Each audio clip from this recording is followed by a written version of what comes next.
Islamabad. Nick, what's the latest? Yeah, I was just talking to a source who was literally in the room where it happened, where Secretary of State Marco Rubio, I was told, played a massive role in bringing about this ceasefire, a ceasefire that on multiple times today and even yesterday, because it was in the works yesterday, perhaps over the last 48 hours, as we've been reporting, Pakistan was sort of on a military pause to give a window for diplomacy.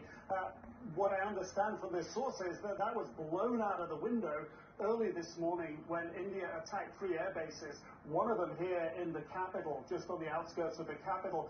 That, according to the source, Pakistan responded with a relentless, a massive barrage of missiles and rockets, they say, Pakistan says, into Indian military facilities, bases inside India, air bases, weapons storage, and along that disputed line of control in Kashmir against military bases there. They say that this, from the Pakistan perspective, their communications, how they were communicating with Secretary Rubio, that really put India on the back foot. It didn't know what had happened. India, according to Pakistan, reached out to Secretary Rubio, reached out to the Saudis, reached out to the Turks, reached out to others to find a diplomatic off-ramp, got engaged after that onslaught in diplomacy, but telling the mediators that they were going to go on a pause on the Indian side. And then, according to Pakistan, that didn't happen. There was another exchange of rocket fire. That happened several times during the day today.